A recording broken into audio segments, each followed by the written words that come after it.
Hey everybody, happy Thursday. It's Cindy. It is the last day of April, and I have snuck out of the house hoping it was sunny when I walked out of here because it's rained all day long. It was sunny and it looks like I might get chucked on, so I'll be quick.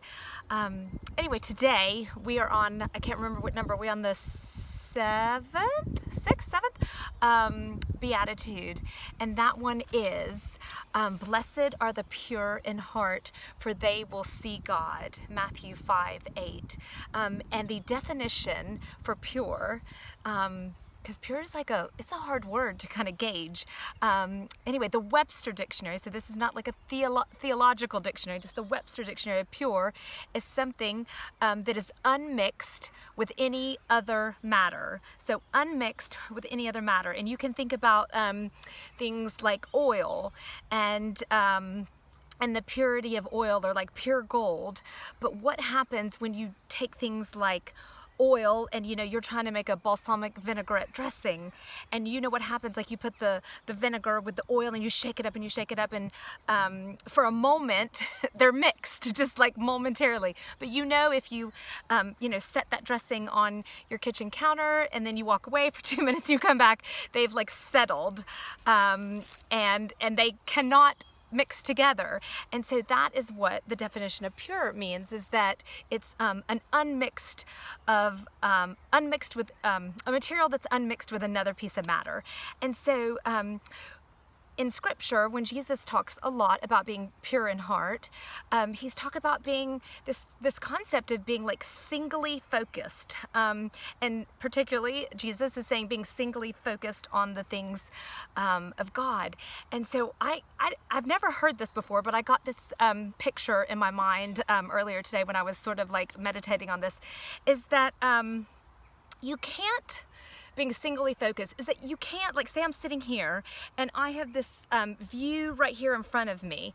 I cannot look at like that tree up there, right there, up the hill, or that dog over there, or that bird that I see right there. I can't look in my field, my single focus, as well as like look over there, at that squirrel, or look way over there at that road. Like I have basically what God is saying is that He has given us a field of vision, right?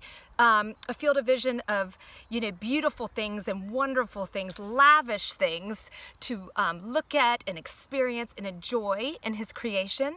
And what humanity is doing is we're like all kind of like, cricking our neck to look at all the stuff that God's like, that's not gonna bless you.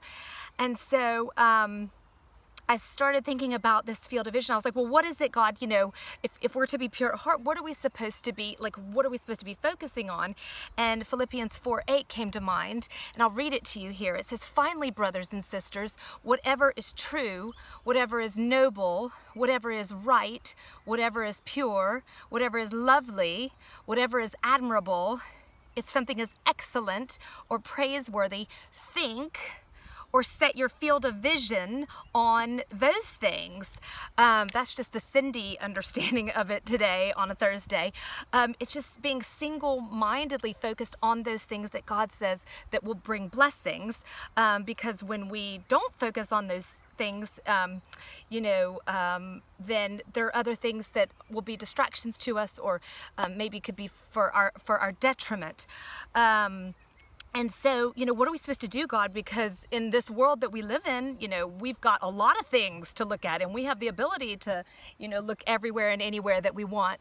And I think God is not saying, don't go get a piece of paper and make a checklist of, whatever is true, noble, right, pure, lovely, admirable, excellent, and see if you are measuring up, because we are humans, and we are just, we're gonna just look at other things. I mean, that's sort of the nature. So how do we do this? How do we wrestle with this? Hey, God, I know what I'm supposed to do. I know what you say will bring blessing, and I know what you say will not bring blessings.